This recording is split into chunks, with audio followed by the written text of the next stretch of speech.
8:09. And we're opening the meeting starting at 8:09 a.m.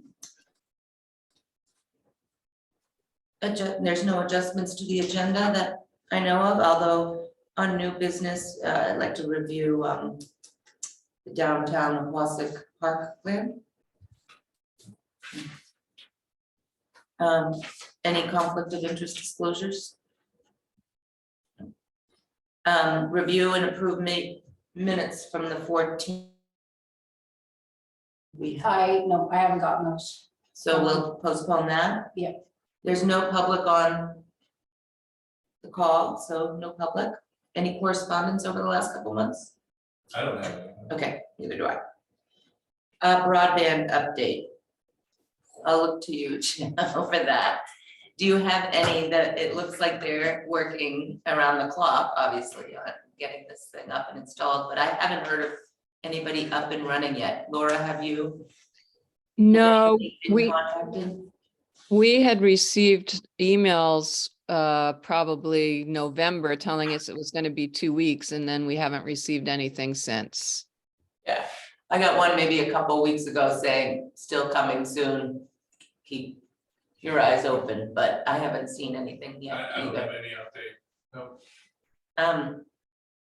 I think that we just are assuming the storm sent them back, and then now they're obviously the accident last week set them back. I still see some people working. I mean, so I do think it's probably imminent in some areas. Yep. I don't know, is there a way we can just send an email with asking when they think it would be open and opened up? Yeah, I still see people like doing new internet options because there's word is still not out there. I had sent that public notice that to get approval from them, and they never approved it, so we never sent it to the papers. I still think it wouldn't be bad to put something in the papers with an update. So on that same email, can you ask them to approve the public statement? Or give us a public statement that we Yeah. can, Ask them to give us one, because at this point, it's Yeah. probably, go ahead, Laura, I'm sorry. yeah, I was just gonna say that at this point, I can't even remember what I wrote, but it might be a little bit outdated.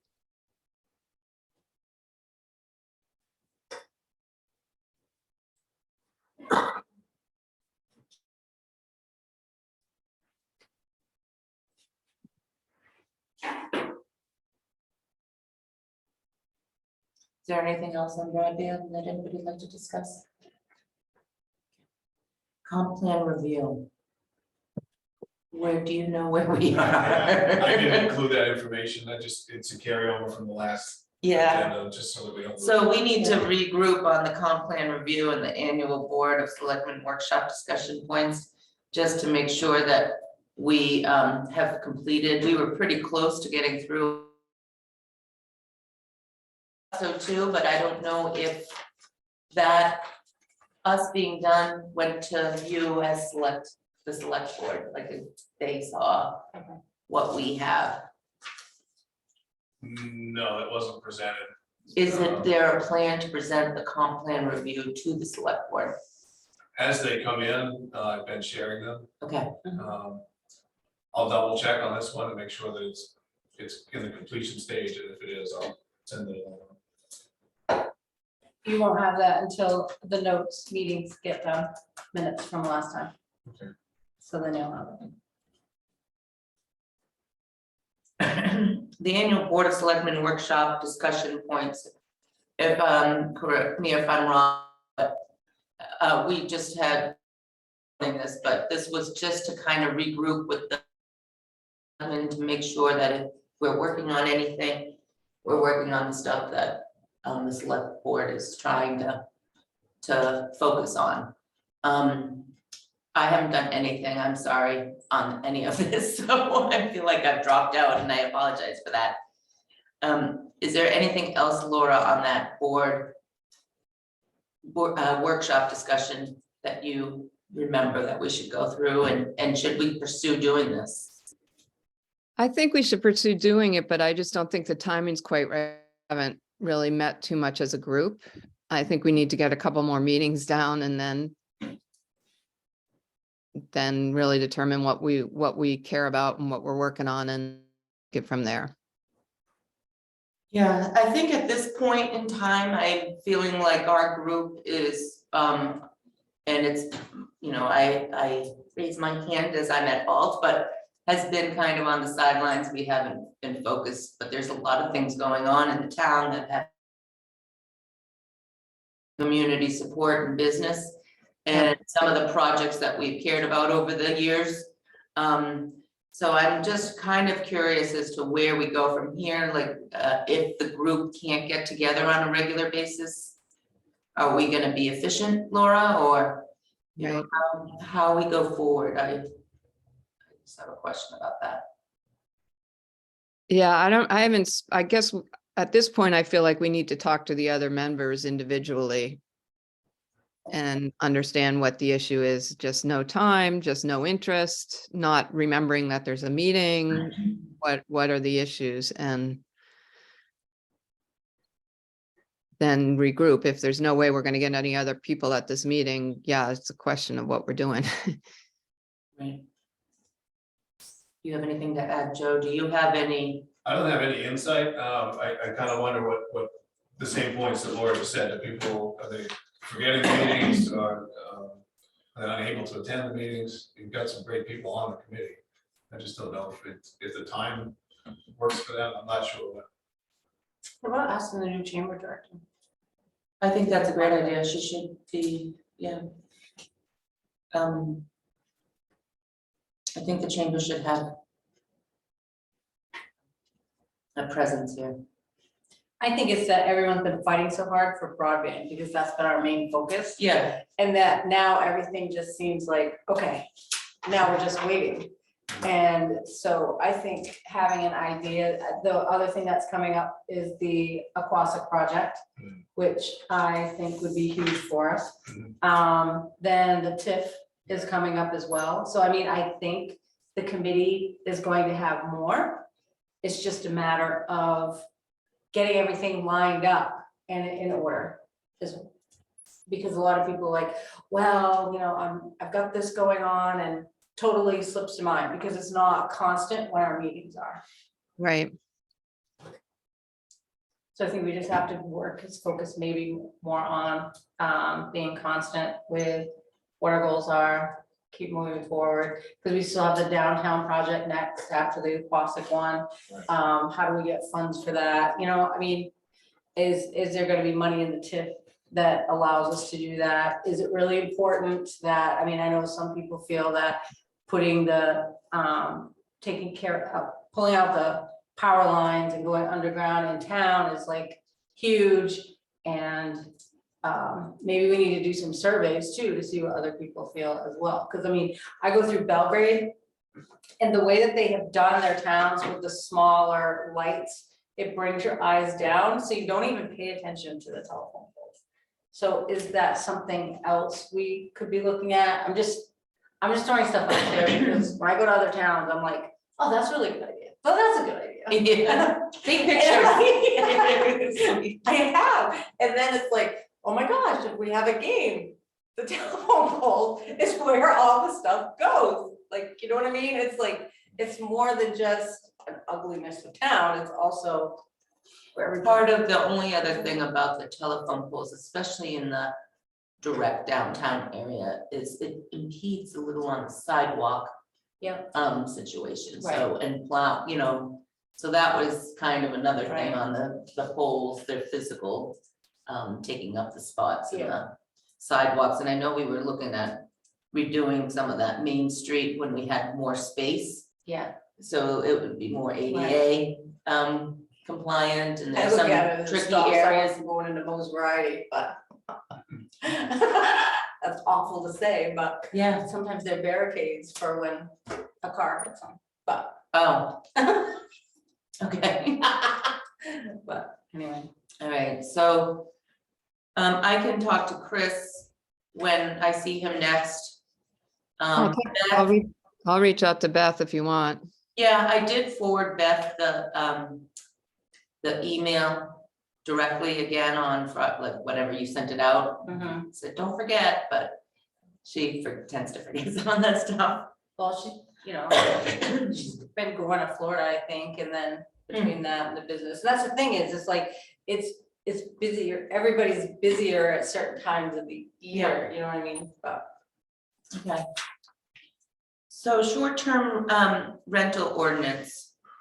Let's talk about that. Where are we in the process? So it has gone through a couple of renditions with the select board and public meetings. And the general idea is what? So it's received quite a bit of feedback from the public. The select board has gone through it from end to end. There's a clean version available, which is the one you have now. This is also being reviewed by the town's attorney currently, so we're waiting for feedback on that.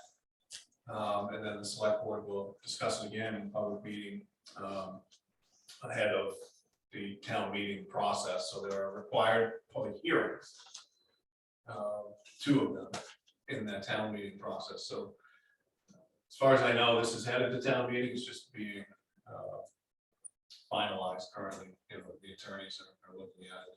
There was some additional input from the board or from board members at the last board meeting. It hasn't been inserted into this yet. I don't know if it will be or not. There was one point, Shelley, you may have to help me remember what it was. About the minimum number of days. In fact, I don't think that's going to make it. I don't think they've had enough steam from the board. And then the other recommendation was which I think is a great idea, is and the board did too, is a kind of a cover sheet that explains the purpose of the ordinance and why the board is putting it forward. So that's kind of where it's at. This is the latest, cleanest version of it. It's being reviewed by legal. I would expect some edits to this. So don't take this as gospel. There'll probably be some edits from legal and then maybe some final brush ups from the select board before it goes forward. But they have taken a lot of public comment and will continue to do that. So What has been the public comment? that honestly, from what I've heard, that folks who have been most vocal are folks that do not want there to be an ordinance. That's what I've heard. And their rationale is that they don't think the government should be telling them what they can do with their property. That's kind of been the biggest pushback. I'll add something, but no. So this, I'm just scanning through it now, but it seems highly regulatory. So it seems like with my family, like there's a lot of proving of things, and you know, you can transfer to your children and blah blah blah. I haven't gone through it in great detail. So the purpose, so when I first heard the ordinance, I'm like, what problem are we trying to solve? What is there that's going on that's a problem that's specific to this situation that we're trying to solve? Otherwise, it's a regulation for no purpose. You know, like why would we create an ordinance to restrict something or manage something unless it's a major problem? And the only thing I heard about problem was noise, but noise can come from anywhere, right? Noise can come from your neighbor who's playing, you know, so I have my neighbors come, they live there, it's their house, they come 3 weeks of the year and they crank the music for 3 straight weeks. You know, so they don't rent it, but when they come, you know, it's a noise problem. So I'm wondering what, and then I've heard things that there's more requirements for public service, so okay. Is it a substantial amount? Can you identify it to this specific purpose? Or was it the fact that we were in COVID for 2 years where everybody lived here, you know, and was here? And that has changed now, right? That is going away. So I guess what was the intent? And is it a viable intent? Would be a lot of the questions that I hear. So a lot of things that I've been hearing, and I hear mine on the streets, is, for example, somebody is living beside somebody, their driveway is blocked, their snowmobiles are going over their property, over their sewer, and you guys know as well as I do that one person can ruin it for all. That's why our snowmobiles trails change every year, because someone has done something to upset a landowner. And to me, I think that we've got to do something to be able to track the short-term rentals. A lot of the stuff in here that it's not that it's regulated, it's basically bringing everyone aware of the ordinance we already have in place. We already have an ordinance for noise. We already have one for dogs. We already have all that stuff. It's just putting it all in one thing so the landowner can say, okay, these are the rules, this is what I have to have. When you sign a mortgage, you sign a disclosure that you're having carbon monoxide and a smoke detector in your house. This is nothing that isn't already a requirement, and we're just trying to be the good neighbor. That's mainly what it's about. And those people aren't calling the cops. They're not, they're just living in their houses, and they shouldn't, they pay taxes too. So I get why this has come up, but I don't feel that it is something that we are heavily regulating them on what they're doing. And to tell you right here in the magazine that we got for Maine town and city, the state's gonna do it too. So to me, my goal as one select person is just to get a registration, to get a count of how this will, how many short-term rentals there are. And then if you're in a certain population, the way I see it by looking at the future and where the state is getting involved, and they're looking at it mainly for affordable housing for other people, I think this is gonna be a huge asset to have some kind of registry to be able to get funding for our employees and those people that make that income. That's like averages what, $35,000 a year. I think that report said, don't quote me on that. But I think that there's got to be something that distinguishes short-term rentals from rentals that we can go to the state and say, okay, this is what. Why don't you look at sales tax data? What's that? The state of Maine taxes sales, and all Airbnbs and all of the people who rent short-term have to charge sales tax. So why don't we just look at the sales tax data? Well, I'm wondering if that's what the state is trying to do here. They already do it. They already tax short-term rentals. They've done it for now, I don't know, 10 years. They changed the law. So if you rented like a hotel room or a 3-night rental, you have to pay sales tax. But that used to not be the case. If you're renting for a month-to-month basis, then you don't. So they have the data on what they could collect from that. Well, they're not, this doesn't include hotels and motels. Well, I'm telling you, the state of Maine has the sales tax data on short-term rentals, all of it.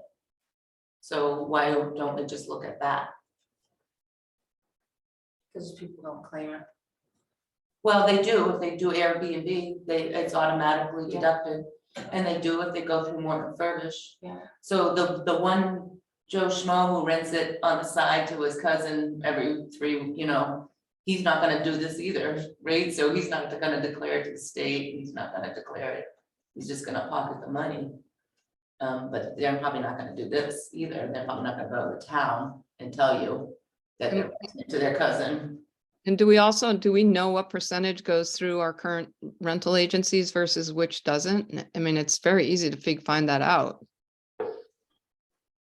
Seems like it's already being regulated by Morton Furbish and all the other rental agencies, 90% of it. No, we have a lot, we've gotten numbers, but they're not accurate, we've been told. So 2 things that the ordinance does that I see. Number one, it would create a registry or registry of short-term rentals, which is defined as, I think, 28 days or less.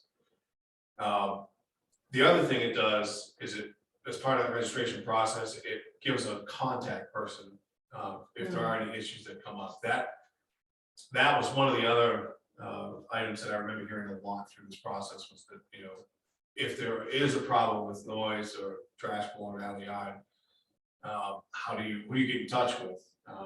If if the short-term person has left town, who do you contact? Or even if they're still there, and you'd like to get things straightened out, who is the contact person? The registration would make sure that there wasn't somebody that was responsive if there was a call.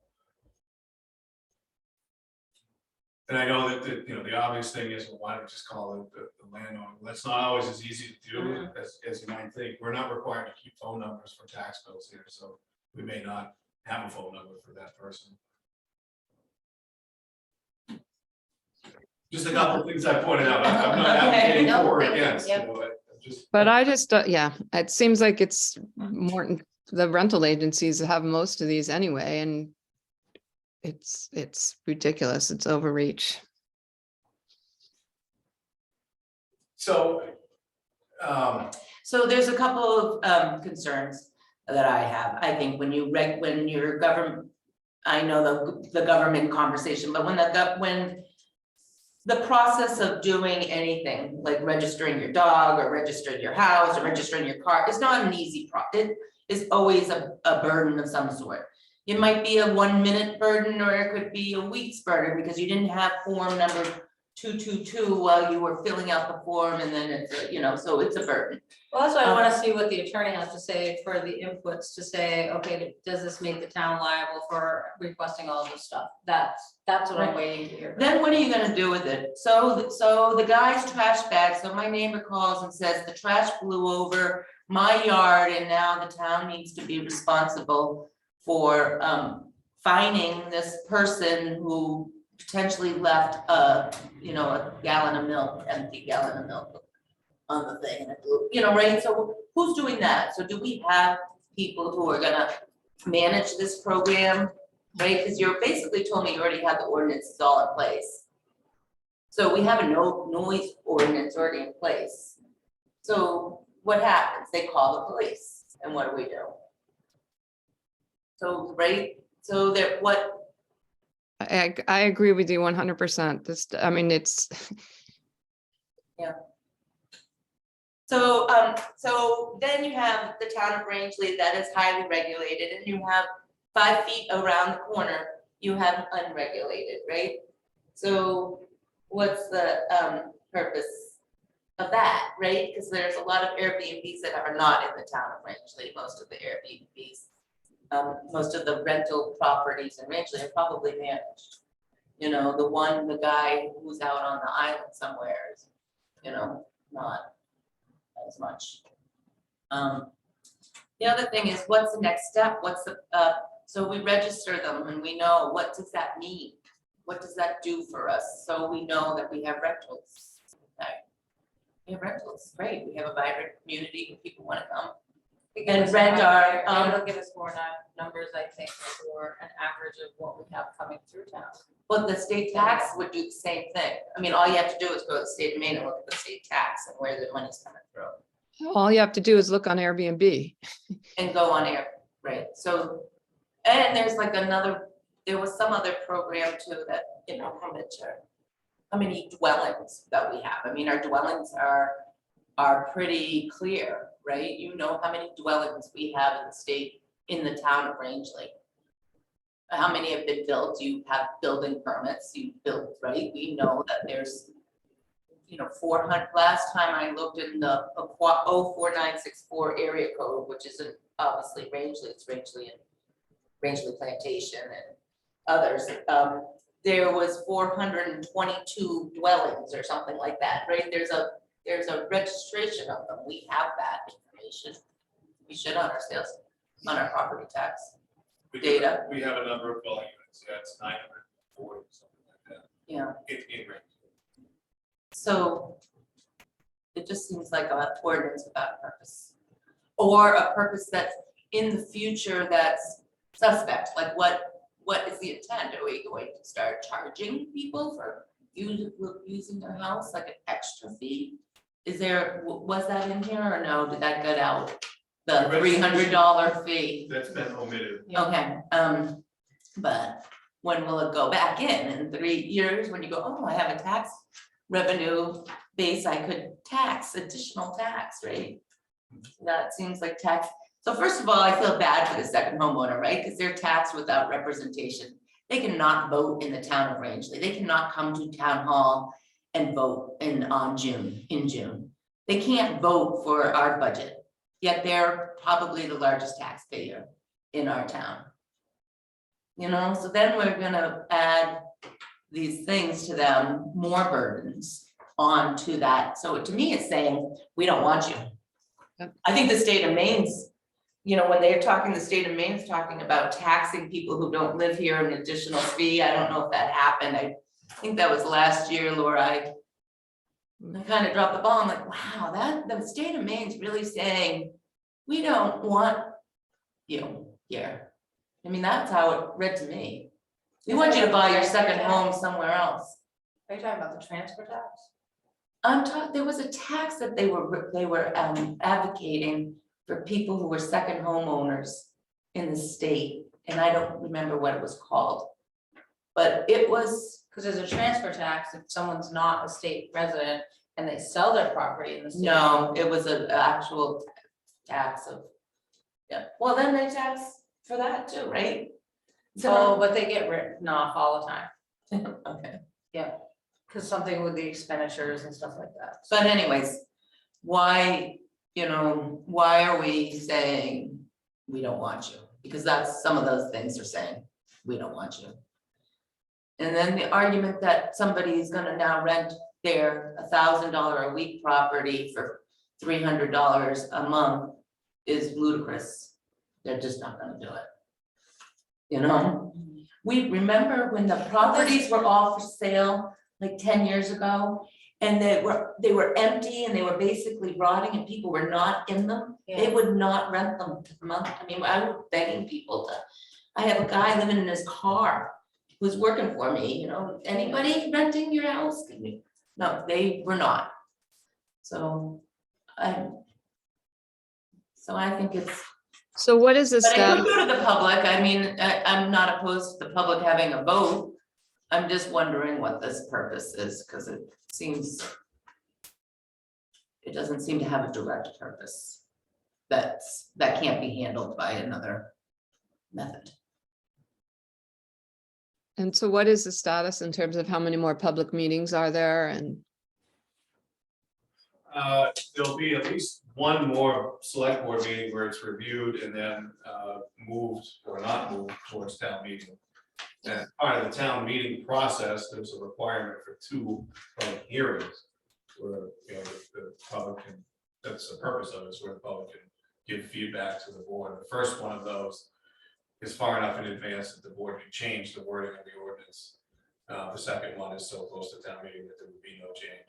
So there are at least 3 more opportunities for public hearing, public input, I should say. 2 of them, the board will have an opportunity to change. The board has not voted yet to move this to town meeting. I don't know if I said that earlier. My feeling is it's going that way, but they have not taken action to bring it to town meeting because it's illegal right now. And And this was brought to the selectmen right. by a group of people.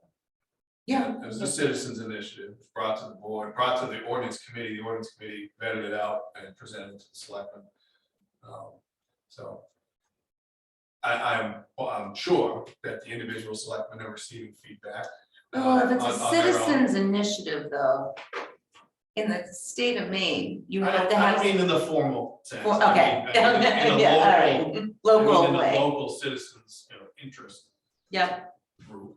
yeah, which is fair, totally, I mean, right, Right. people have the right to do. Yeah. To. But it wasn't a formal process, it wasn't petitioned, it was Yeah. offered as a suggestion to the town. I guess I would like to, when if you're going to vote for it to go forward, I would like to know how you're going to manage it. I would like to know who owns it, who's going to go check the rentals, who's gonna go make sure that they're signed up. Who, what you think your resources are gonna be required to manage this process. You know, because that could be a potentially I mean, even with sign ordinance 100 years ago, right, we didn't have a code enforcement officer, so it was never, or we did, but it was, you know, not something that they would actually check and follow up and make sure people were adhering to. So how does that work? It's a good question. It's an administrative thing that I thought of, through this process. It would be code enforcement primarily responsible. The police would take some calls, but code enforcement under this is responsible for keeping the files and keeping track of the number of violations and so forth. So there's an administrative cost to that. And what happens if they violate and they keep paying fines? I mean, that nothing, like, I mean, you don't shut down their house. I'd have to reread the ordinance. I don't know. I think there is a part in there that says that it could be not renewed.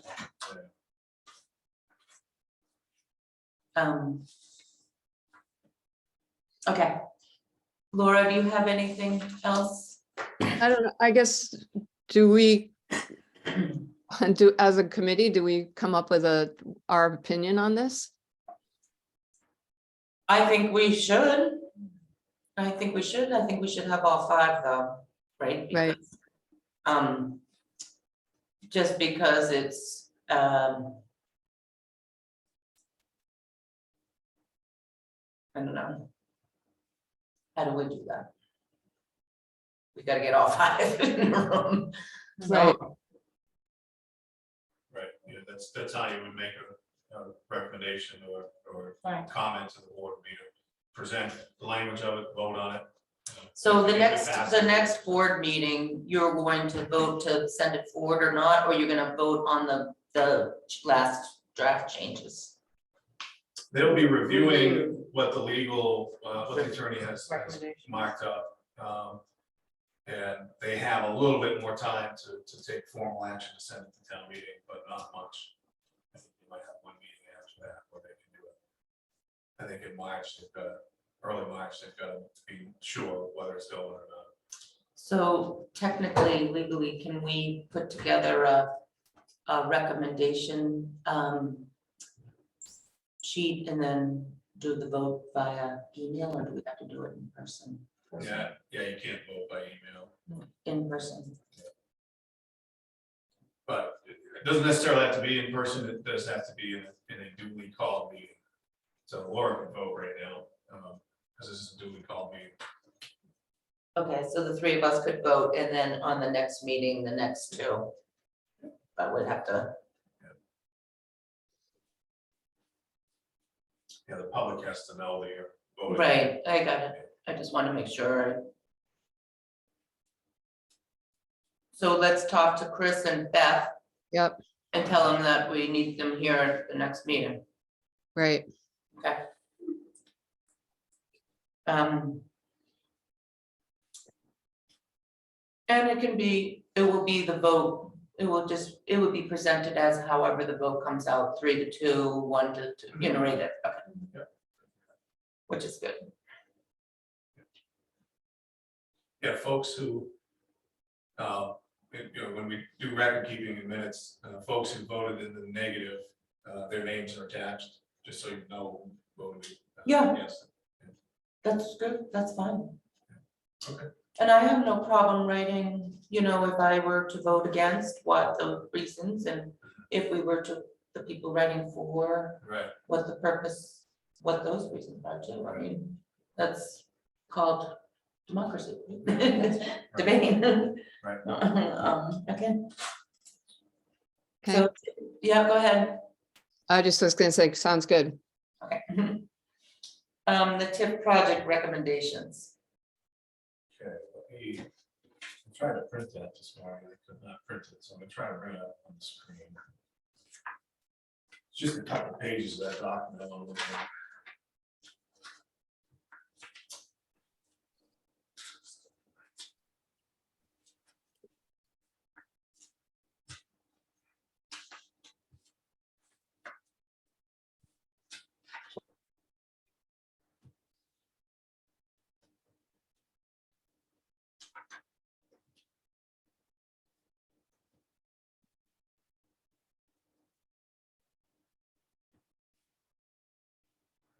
These are a couple pages out of the development program for TIF.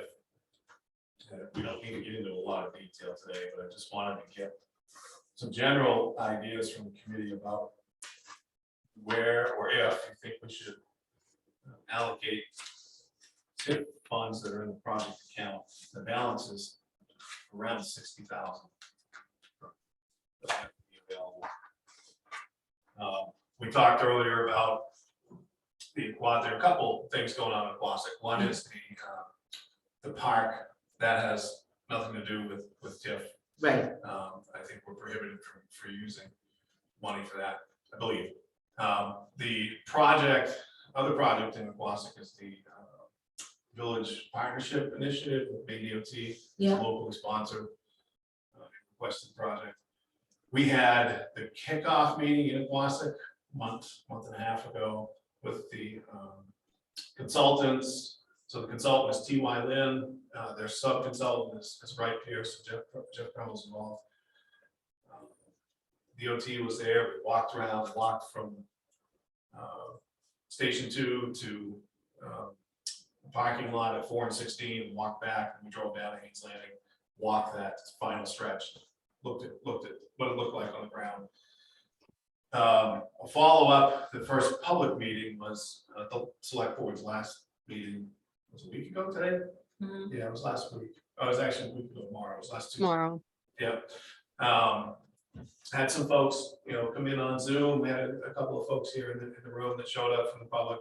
There was basically an overview for the board about the project, the scope of the project, the area to be covered. This is a kind of a study project, to look at what recommendations make sense to make it safer and more user-friendly. So that's being paid for out of the, we use some yes. of our funds, Exactly. right, yeah. yeah, so you're matching the state's funds. I think it's 50,000. So that doesn't get us, that's just the study. That gets us to a point where we pinpoint what we want to have designed. And does the DOT has programs, right, that we can Yeah. go after for Yeah, so funding? this partnership initiative doesn't, as I understand it, doesn't just fade out when the study's over. Like they'll hang with us through design, through construction. So the next phase of this really is the design portion, which I would recommend would be a good area to spend some TIF funds if you decided that you were ready to spend those. Other than that, I don't have I'm just really cracking into this myself right now, the TIF project funds. I was curious if you had any ideas. So that's in progress. That's kind of the update on what's going on in the closet. Back to the park for a second. Jeff is looking, the other day he asked for pricing, if we had any on what the pavilions cost in the town park. We're looking around for that. We're gonna try to put something like that in the design in Quasic Park. We got some feedback. I don't know if we've shared that yet with you folks. We did, the survey generated a lot of feedback. I don't know if I made that public yet or not. No, We had, I guess it kind of got away from me, but there was 100 and some odd responses. We got some good feedback on the Quasic Park in terms of the survey that we put out. It was a short survey, but we got a lot of input. So they're using that to go through their design. do you have that feedback or is it still possible to do that survey? Because I've recently, a couple people have said, oh, shoot, I never did that. I want to do that. I can check on that. I think they've got it all tabulated, but I can check. It never hurts to have more input. Okay. And can you tell me what the input was, or can you send something out which shows the feedback? Yeah, I'll have to dig around for that, but I'll send that out to you folks today. Okay. The one thing I have to say about that park, I mean, I think that park gets more utilization every year. Don't you, Laura? It seems like- Absolutely. Yeah, I mean, it always seems like there's people using it. There were years, a long time ago, probably 15, 20 years ago, when it was in rough shape where it wasn't used that much. So, can we, I just want to buzz through these real quick. So the projects, construction of land improvements, public ways, building structures for public and commercial use. Within the district, including streetscapes improvements related to pedestrian bicycle traffic within the district and other traffic management. So this is the first one that I just talked about as being relevant to that project that's going on down there. So that's one that, you know, that would qualify. Capital costs of improvements within the district. This is for like the historic buildings. One of the things that came to my mind would have been the Historical Society building on Main Street. I know they've got some things they're working on. They haven't put out a request for funds, but that's just something to put a pin in. Administrative costs for the TIF district. Costs of improvements to roads and infrastructure outside the district, but directly related. I don't think we're there yet. I think that's a little too complex. Construction, alteration, or expansion of facility, again, outside the district, but are required due to activities within the district. Down the road, I think that might be something. Yeah, I don't think we're there yet. I wouldn't want to get into that yet. Funding for economic development programs. Here's one I want to talk to you about. Including funding of the town's economic development staff, consultants, economic development department programming operations. It's less about using TIF funds for this and more about, are you comfortable as a committee with where we're headed? We've been without, what I mean by that is we've been without the consultant for a while. I'm comfortable with it. Are you okay with this format? Am I getting you what you need? Are there any gaps? Do you want to talk about that with me? Is there something I can do better, something we can do better? You don't have to answer it now, you can think about it. Well, I think we're in a lull in our committee, so I feel that that's our committee, that might, you know, but we're gonna try to rejuvenate that process. I think the projects that you have going on have not slowed down in any shape, manner, or form because you don't have a consultant. In fact, they might have sped up. So I would say that is great. I don't see that we need that. But if you feel that you need it, that would be a different story. I don't, not right now. I think if we were to get a consultant for a specific project that had some specific experience in an area that we just didn't feel comfortable with, that money could be potentially used for that. But as a supplemental program to do the day-to-day, I would not say no, not necessary. Okay. Laura, do you have? Yeah, I want to, yeah, first of all, I'm overall happy with the way it is for sure. And as I said, as you said, we need to rejuvenate the committee. The only thought I have on this is I really feel like the town as a whole needs someone to look at affordable or housing or attainable housing. And that's the only area where I could see as a project-based, we could have someone come in. Because I know like the Heritage Trust is even looking at stuff with other people like, oh, should we be, you know, doing no one, but there's no one, they know that someone needs to own this and there's no one in town owning this and running with it other than what Saddleback is doing just for themselves.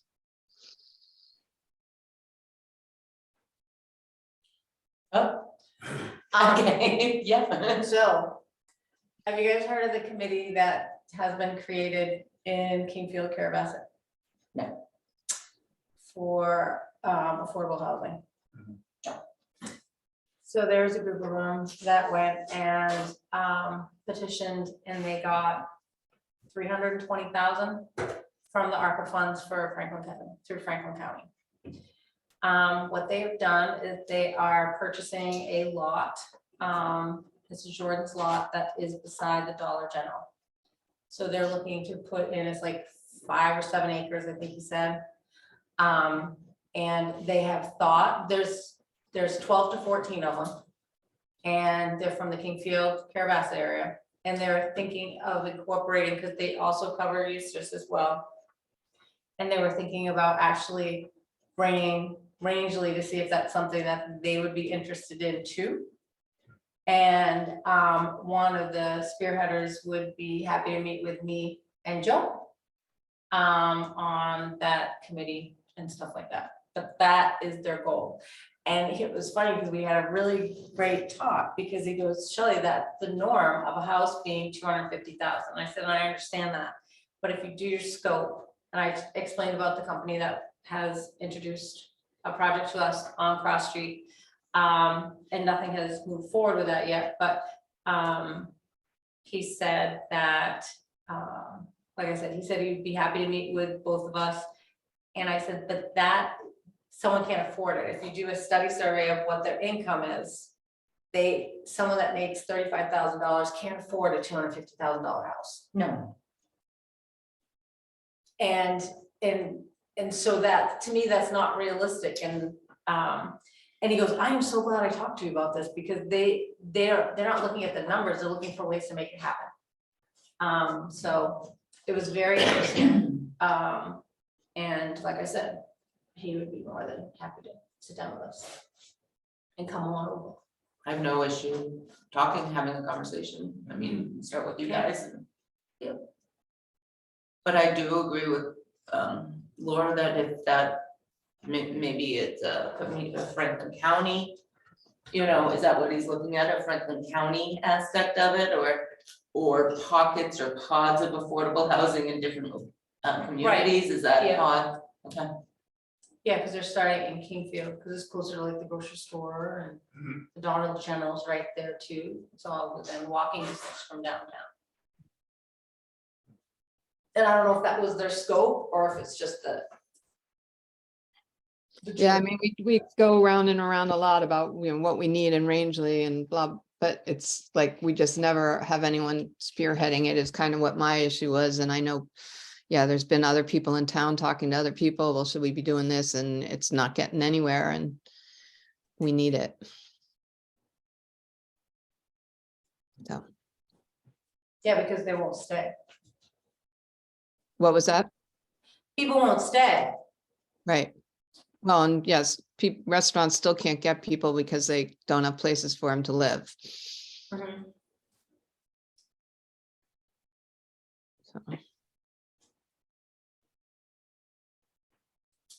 So anyway, I could see TIF funds helping in that whole project, including potentially hiring someone to run with it, or paying to somehow work it out so we can get some affordable rentals. Okay. I'll take a deeper look at that and see, make sure that that fits. It probably does under F, you know, the funding for economic development programs probably fits there. Yep. I think the state's gonna be stepping in too, so because they keep putting funds aside for it, so I think everybody's needing it, because that's one of the things that they were saying about the short-term rentals, is that they were, statewide short-term rental registry is the top recommendation of the commission to increase housing opportunities in Maine by studying land use regulations and short-term rentals, which has drafted 14 recommendations from legislature. Final draft was not complete by the press time.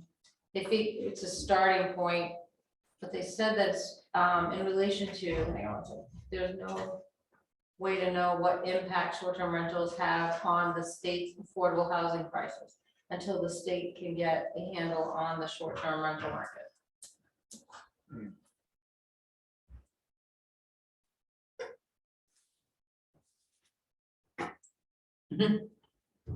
Seems like a long way away for before they have any. What's that? That sounds like a long, long way away before there's anything happening then, to me. Well, I think the affordable housing thing is coming through more.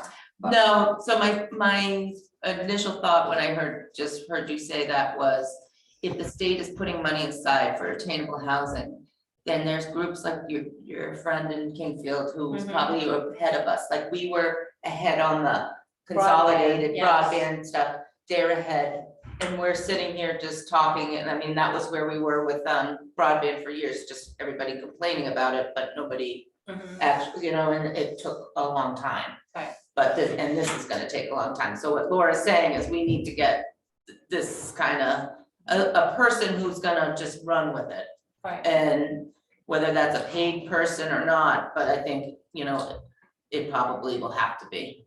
a paid person. Joe, what's the other thing that's coming up is, as well, because it affected our chapter 38, is the, Oh, accessory dwelling units, yes, yeah, Okay. and the tiny homes, but mainly as accessory dwelling units, so. Chapter 2003 or LD 2003 talks about residential properties can now have at least one, if not more, residential accessory dwelling units. So it could be an apartment in a garage, or it could be a small home built on the same property. That was something the legislature put in to try to tackle part of this. The state of Maine legislation, Yes, yeah, but does that directly conflict with your zoning and your? no, it overrides it, so. Overrides It yeah, overrides your certain areas, ordinances yeah. that you already have in place? Yeah, and the board, so through the review of 38, they're putting language in there that helps us understand what can go where. Basically, they're incorporating the key elements of 2000 chapter, LD 2000. But that was done by the legislature to, again, try to soften the blow of the housing crisis. and they can't be short-term rentals. Yeah, right, That's why we have to have something about short-term rentals. yeah. Wow.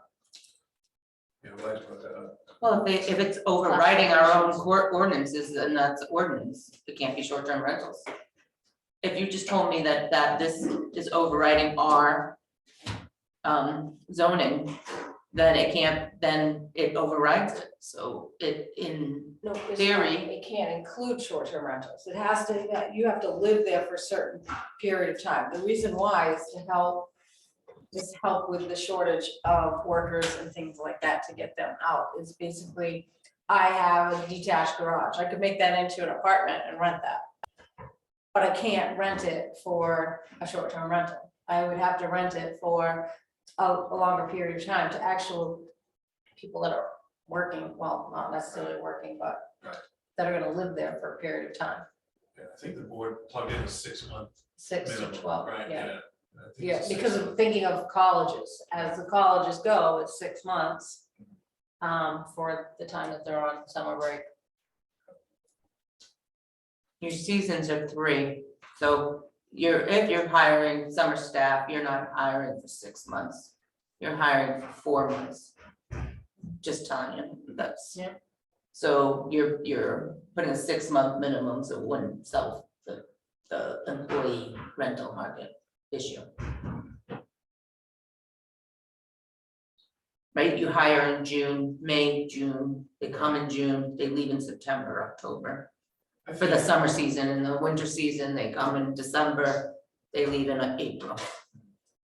You know, if they're seasonal type. Right, but it's the same way like in Portland, when you go to rent a place when your kid's getting an apartment, you're renting that, same way with Farmington, you're renting that. I'm telling you, The and whole year or the if you're 6 months. charging if you're charging the kid $100 a month or a week or whatever for the Right. short-term thing, they're not gonna have the money, they're not gonna start and pay for 2 months if they're not even there. Because they're making $500 a week or something, you know? So just think about that. Alright, the other thing on the TIF recommendations, just in my original thought when we were doing TIFs, one of the things that was coming to mind was why we put the TIF program in, was for the downtown sidewalk, the big, huge projects, right? Which requires more of a down payment. So some of it was like not, oh, we have 60, let's just go send 60. Some of it's like build that to a couple hundred for the bigger project that might need a matching fund. I'm like 50-50 on that, right? Because if we have something that's ready to go, we should do it. But also knowing that we would then have to we would have to go to the town and ask for an increase in funds to match down the line when we have a project. And that's probably fair, and then vote on whether that's a worth to do, but that was just when we originally started talking about TIF, that was part of the purpose. Yeah, I agree. We need to just make sure when we're making those decisions that we're not just using up a little amount where it would be more beneficial to use a big amount later. Yeah, and that's really, I was just looking get a sense of where you're at on that. And Yep. let me expand a little bit. So the board, they're actually meeting with their TIF attorney, first meeting in February, try to button up the TIF policy. So there's the development program, and then there's the policy that's kind of the day-to-day operations of how the board interprets the program and utilizes that and acts it. One of the items in the policy is that the board would like to have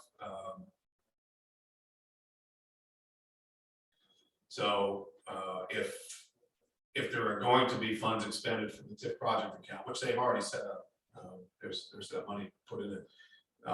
They're proposing through the policy that those projects are run by town meeting, which the same town meeting timeline, it would be kind of early March that we need to know what was going to be voted on. Why? Yeah, that's Why?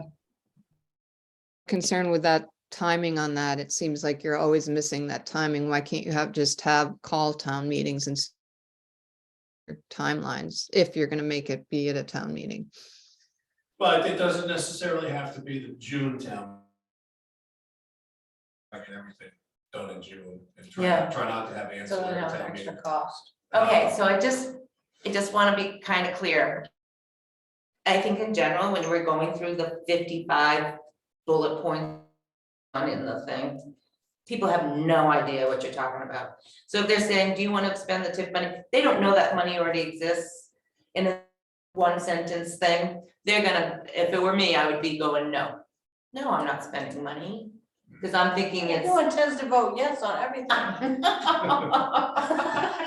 Sorry, I mean, there's a lot of stuff that we get donations for, and it's like, why? But Okay, well, that's kind of my point, right? Yeah. There's a lot of confusion, right? Right, so, And in the TIF project, by voting for the TIF district, you already got their vote to do the projects.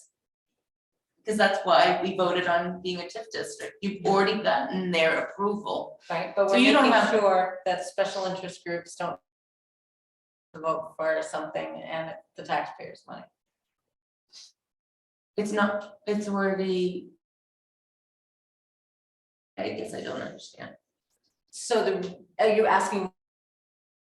Well, I'm thinking you already had the town vote and approve your ability, the select board's ability to use in the appropriate way.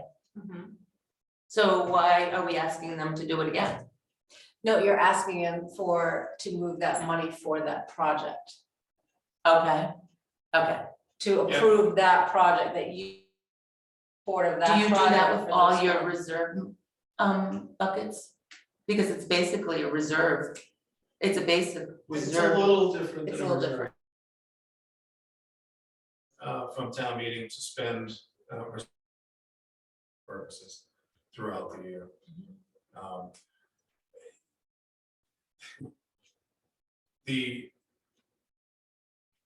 The policy to do what you're doing with the Right. policy and have that public comment about, or the public input on, in terms of the vote on what you're gonna do, what we're gonna do with those funds, because right now, first year and a half of having the program, but as Laura said, 5 years from now, you have several $100,000 in there. It would have the confidence, have more confidence with the town meeting voting on it. And they've had a lot of conversation about that the last few months, so. It just means we have to, think ahead a little bit like we would. I'm just saying, we vote for our selectmen, the selectmen have Yeah. we have meetings, right? You could have public meetings, I'm just wondering why. Yeah, I guess I agree that I understand having public input on it, but I just hate that you're saying it's got to be done one time a year and it's going to be in there with everything else. I don't understand why you can't just have a separate public hearing for TIF when the timing is right. I guess that's. You know, if a project comes up It is. in August, I was doing- if a project comes up in August, it seems ridiculous to wait until the next June to figure out whether it's with it. Why can't you have a meeting in September? Then if we make a decision, like, let's not use the money and we wait, we're gonna batch it all. And we're gonna say 300 is gonna go to this matching thing, and then we do, they say no. So then we have to wait another year and say, well, now 25 on this consultant that we could have used 3 years ago or whatever. Well, at the I mean, same it's time, we like- would have, to me, we would have two options. If it's like we do with one of the other ones, this isn't voted down, then this one's in play of how much you're gonna budget for those payments. Well, right now, it's just sitting in, I mean, the fear is you have 20 years, right?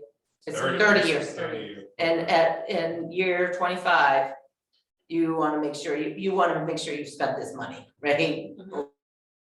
In trouble, and then you have to do a exit strategy, right, at the end. All of a sudden, your county taxes are gonna go up Mhm. 30 years. Yes. So there's some. It could be, you could have a lot, you could be in trouble. Whoever the board of selectmen is in 25 years.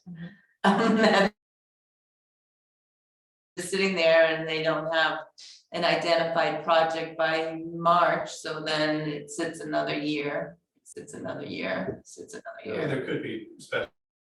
You know, Mhm. like I said, we try to get every one town meeting in June, the town meeting.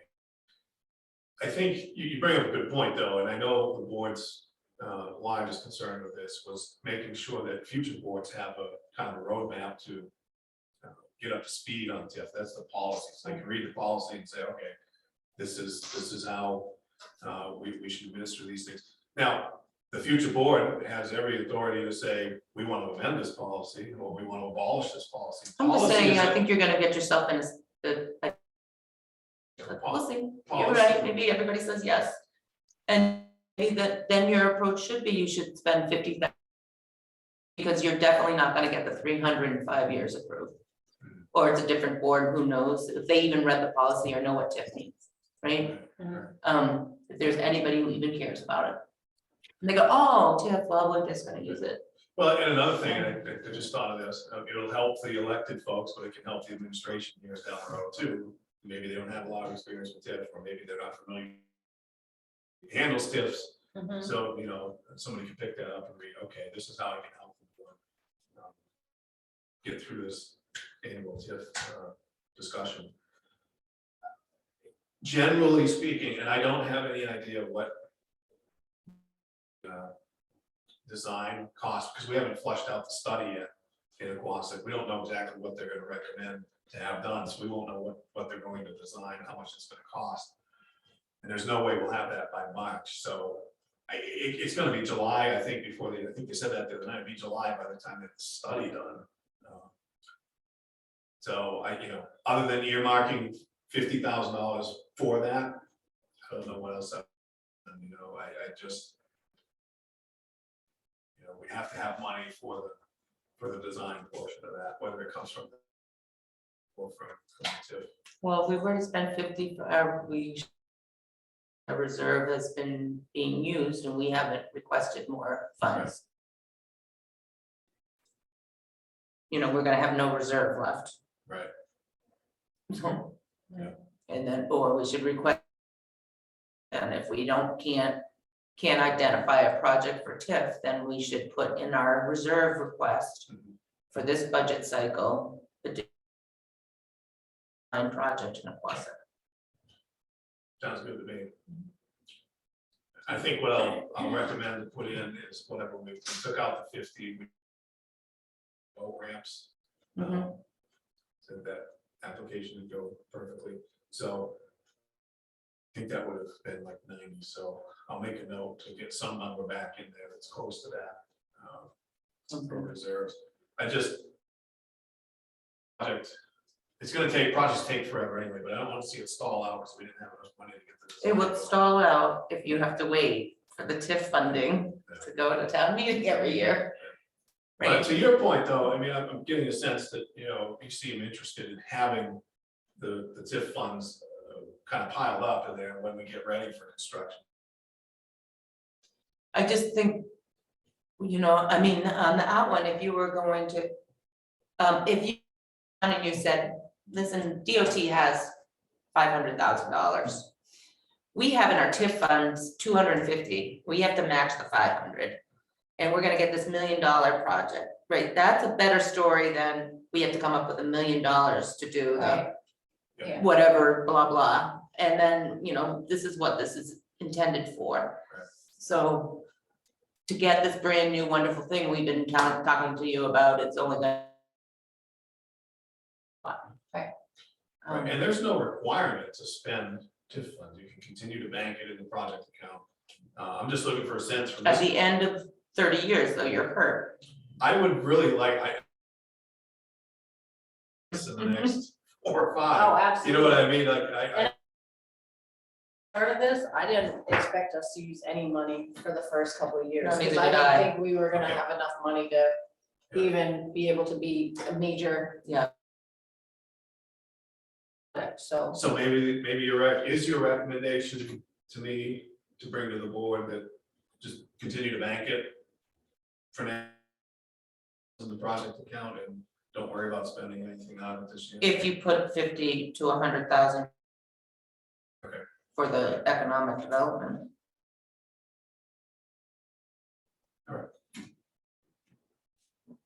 I would like to see, like, in the reserve for basically the salary that we pay, say 50,000. That goes into the reserve every year for not having an economic developer. Yeah. That, I mean, that's just my personal, because that was money that was being spent anyways, but that. I think it's a good idea. Yeah. Yeah, I do. I think, you know, I think as long as we can. keep And we have it- proof that this is what's gonna happen. We've got the project going on at Aquasic, then we've got hopefully all of Main Street. Connecting the sidewalk projects. I mean, and And that's then gonna there's be a some- lot of money. Yeah. Yeah. So if we can show that we're trying to save. Our plans are. Okay, I have a really good sense of where you're at now.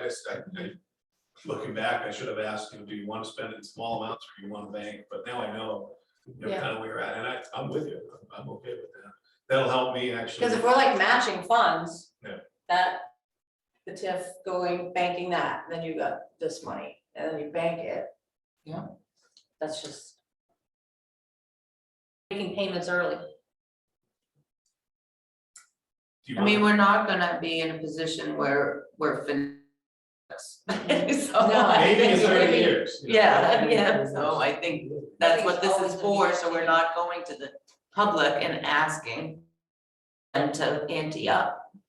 That's what's the whole reason it's put in Mhm. place. Do you want And our to? park project is a 10-year term, right? Yes. And how many years are we on that now? 3 or 4, maybe longer? I think we started paying back in 17 or 18, so probably 4 or 5. Yeah. You're 4. So. Yeah. You're almost halfway. And we've got the sewer project that's getting paid off, got paid off. Yes, and I have a similar idea to you about, you know, whatever that payment was, can we just plug that in the reserve? You know, possibly, or a large portion of it, I kind of have that idea, so. Okay. Are you comfortable with me letting the board know that at least unofficially, you recommend banking? Official recommendation to bank the TIF funds for future use? What do you want to think about? Well, if something comes up, that's the only thing. If Yeah. something comes up, then it's like, We wanna use it. we might want to use it. At this point in time, we don't have anything that we want to use it for, so let's bank it, but that doesn't mean in the future it won't change. Right. Okay. Perfect. And the only reason I'm asking you right now is because I do think the rest of the board will ask, why don't you use it instead of asking for the 50 in the economic development bucket. We're Because we're asking, talking about $1 million projects. right, and you're gonna answer that way. And then, Okay, yeah, we're yeah. talking $1 million projects, $50,000 a year. Multi-billion. Yeah, We'd like to bank that up for matching funds. and that's a dent of what the cost is gonna be, but we're trying to keep the, and, but if we could switch them out with what we're saving with a payment.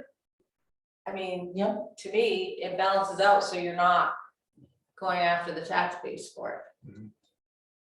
Okay, any other, you good, Laura? That's my next. Yes, yes.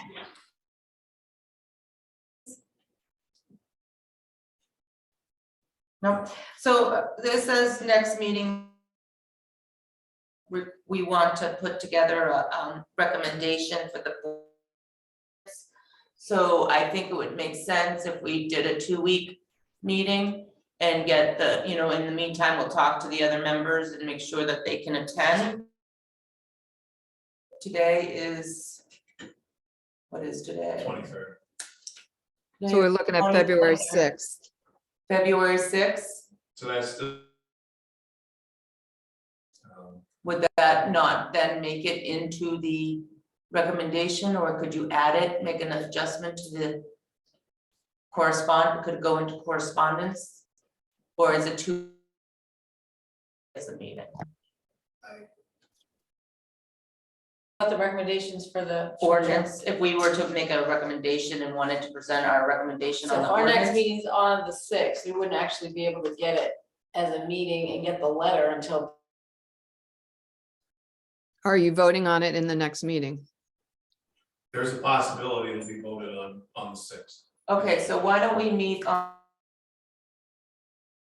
30th, is that anything weird? Monday, the 30th. Monday, the 30th?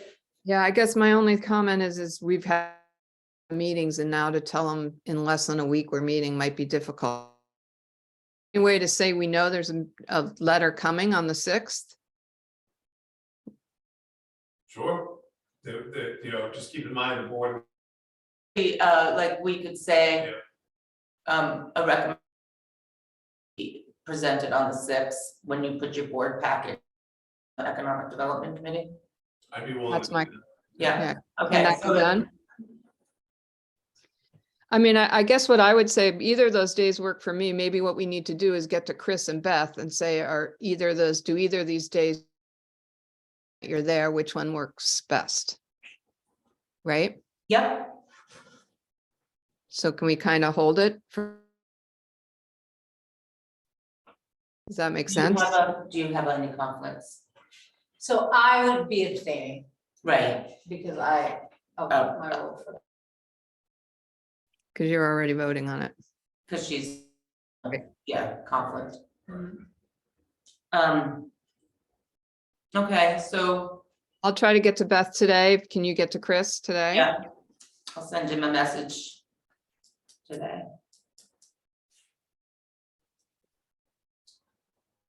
So why don't we tentatively schedule the 6th at 8 AM for now, but I will change that one way or the other, depending on what we. Can I just have a confirmation from Joe and Shelley that if we wait until this, will that get into that meeting, that letter? So they'll get the letter. I can give it to the chair, you know, right before the meeting, but just keep in mind that the board members aren't gonna have time to read that. No, we're not gonna have time, Prior to the meeting, so they're gonna come into it. but give us an opportunity to table it. Right. Well, maybe, so I guess then what I would say, Katie, is let's shoot for the 30th. Okay, But if that doesn't work for either them, then we'll go to the 6th, okay? At 8. yeah. I don't know, 8 works for me, but I was thinking Beth and Chris, because they both would be going to work after, but they're the ones who aren't here, so I'm like.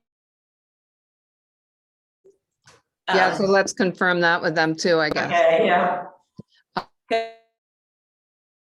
Not, Right. yeah, All right. oh, so, let's see, okay, so, all right, I need a motion to close the meeting at 9:25. Second, Any discussion? All in favor? Thank you. thank you. Okay, hang on.